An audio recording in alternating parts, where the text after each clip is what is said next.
ये कहानी राजस्थान के कोटा शहर की एक भूतिया हवेली के बारे में है।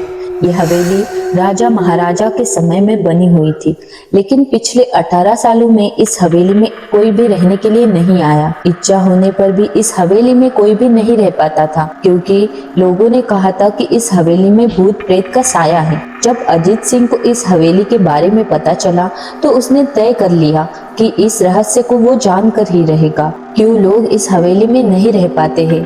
उसने मजबूत इच्छा शक्ति से हवेली में जाने की पूरी तैयारी कर ली। जब उसने हवेली के अंदर जाने के लिए पैर आगे बढ़ाया तो दरवाजे पर किसी अनजान व्यक्ति ने उसे रोक लिया और नजदीक जाकर बोला, कौन हो आप और किधर जा रहे हो? अजीत सिंह ने जवाब देने की बजाय उसने सामने सवाल किया, जी आप कौन? मेरा नाम अर्जुन सिंह है और मैं यही पास में ही रहता हूँ।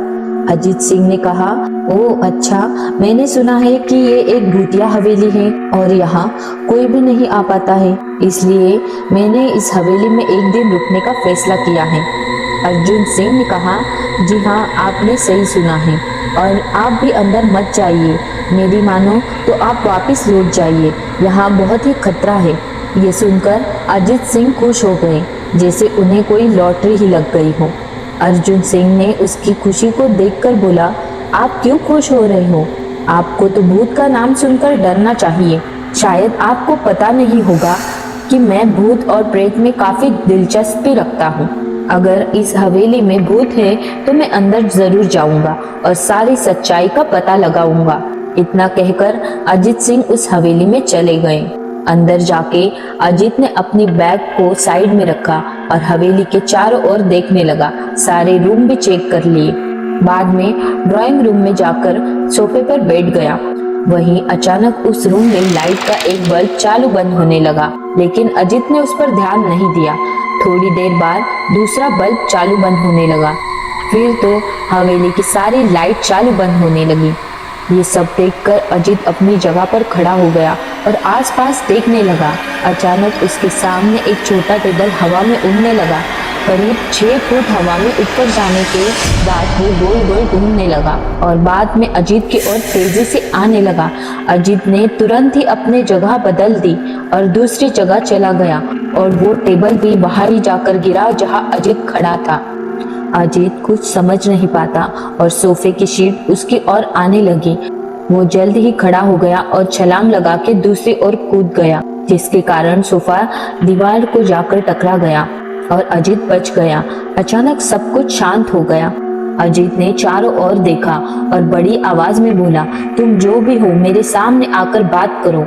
वहीं एक बड़ी परछाई उसके सामने आई। अजीत ने उस परछाई को देखकर बोला, कौन हो तुम और क्यों मुझे मारना चाहते हो? परछाई बोली, तुम्हारी भूल के कारण। अजीत बोला, मेरी भूल? मैंने कौन सी भूल की? परछाई ने कहा, इस हवेली में आने की भूल। मैं किसी को भी इस हवेली में खुश नहीं देख सकता। अजीत बोला, लेकिन क्यों? उस परछाई ने जवाब दिया, आज से 18 साल पहले इस हवेली के मालिक ने मुझे यहीं पर मार डाला था। मेरी कोई भी गलती नहीं थी। इस कारण की वजह से मेरी आत्मा इस हवेली में भटकती रहती है। मैं किसी को भी हवेली में नहीं रहने दूंगा, क्योंकि इस हवेली में मेरा खून हुआ था। इस हवेली में जो भी रहेगा उसकी मौत हो जाएगी। अजीत ने कहा, मैं तुम्हें अपने असली रूप में देखना चाहता हूँ। तुम्हें मारने से पहले मैं तुम्हारी सारी इच्छा पूरी करवा दूंगा। और उस परछाई ने एक भयानक रूप ले लिया। उसका चेहरा इतना भयानक था कि अजीत एक क्षण में डर ही गया था, लेकिन दूसरे एक क्षण में उसने अपने आप पर काबू पा लिया। बाद में इसने अपनी जेब में से सफेद पाउडर निकालकर उस भूत पर फेंक दी। भूत पर पाउडर पड़ते ही भूत जलने लगा। बड़ी बड़ी ज्वालाएं उठने लगी। वो बहुत जोर जोर से चिल्लाने लगा और बाद में पूरी तरह जल गया। उसके बाद अजीत ने चैन की सांस ली और वहां से दूर हो गया। दूसरे दिन जब सुबह अजीत को सही सलामत हवेली के बाहर आते देख अर्जुन को आश्चर्य हुआ। अर्जुन ने अजीत से पूछा, तुम कैसे जिंदा हो? जब अजीत ने अर्जुन को कल रात वाली सारी घटना बताई और बोला, अब ये हवेली भूतिया नहीं रही। ये कहानी जिगर पटेल ने 3 वर्ष पहले लिखी थी। अगर आपको ये वीडियो पसंद आया तो लाइक करिए, शेयर करिए और हमारे चैनल को सब्सक्राइब जरूर करिए ताकि आप हमारे नए वीडियो से जुड़े रहें। धन्यवाद।